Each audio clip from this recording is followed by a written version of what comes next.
I remember the exact moment my life split into two versions of itself. The man I was before that moment believed loyalty was unbreakable, that love, real love, had weight, gravity, consequences. The man I became afterward understood something colder and sharper. People don't always destroy you with hatred. Sometimes they do it with smiles, excuses, and soft voices in the dark. It started with a phone call. My wife, Emily, was standing in the kitchen that morning, barefoot on the cold tiles, stirring her coffee absent-mindedly. Sunlight poured through the windows of our suburban home in Austin, Texas, turning her hair gold. She looked peaceful, pregnant, glowing, as people like to say. She glanced at me when my phone buzzed. "Why are you smiling?" she asked casually. "Who was that?" I looked at her, held a smile, and said, "I just found out you're pregnant." Her spoon froze midair. That smile of mine made her uneasy. I could see it in her eyes, a flicker of fear she quickly buried under a laugh. She didn't know that behind my calm face, behind that controlled breath, everything had already collapsed. Because that phone call wasn't congratulations. It was confirmation. The baby she was carrying wasn't mine. The doctor's voice still echoes in my head. Clear, professional, merciless. "Sir, the DNA results are back. Would you like me to tell you now?" My heart had slammed against my ribs like it was trying to escape, but I forced my voice to stay steady. "Yes, please." There was a pause, a fraction of a second that stretched into eternity. "You are not the father." The world didn't explode. There was no dramatic sound, no screaming, no collapse. Everything simply went quiet, as if someone had turned the volume of existence all the way down.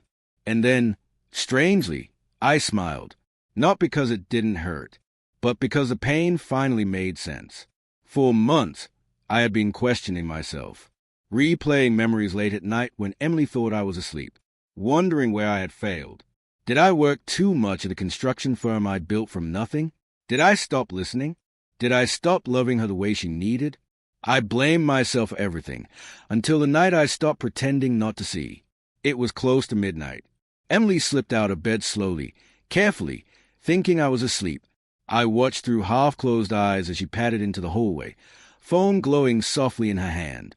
I waited. Minutes passed.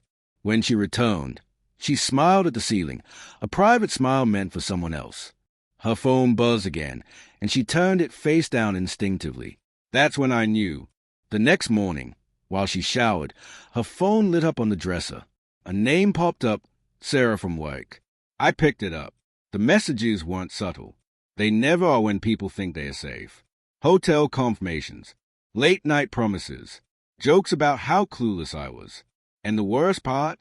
The man wasn't a stranger. He was her boss, Mark Reynolds. Married, powerful, respected. From that moment on, I made a decision that would define everything that came next. I didn't confront her. I didn't yell. I didn't cry. I played dumb. I kissed her goodbye every morning.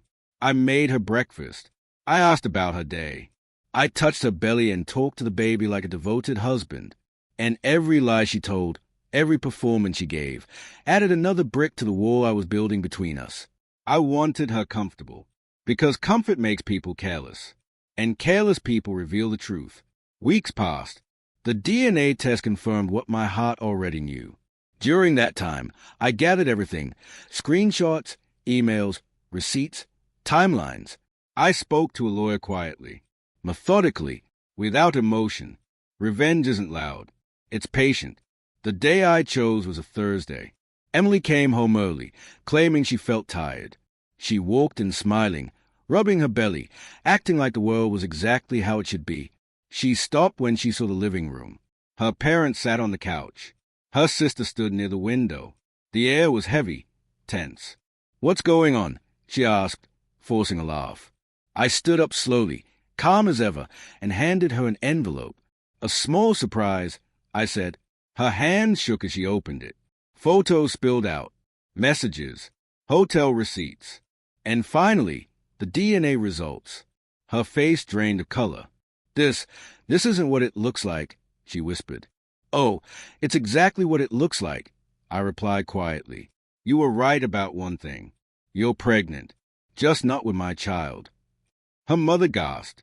Her father looked down, ashamed. Emily reached for me, sobbing. Please, let me explain. There's nothing to explain, I said softly. You chose your story. I'm just giving it an ending. Then I turned to everyone. I'm leaving. I walked out as her cries filled the house, not looking back. But I wasn't finished. The next morning, I visited Mark Reynolds' office, and his wife. By evening, Emily had lost everything: her job, her reputation, her lover. Mark disappeared the moment consequences arrived. Weeks later, Emily called me, crying, begging. I made a mistake. I still love you. I laughed quietly. You don't love me, I said. You love the man who stayed when he shouldn't have. And that man is gone. When people ask why I smile now, I tell them the truth. Sometimes losing someone isn't loss. It's freedom. Betrayal didn't break me. It rebuilt me.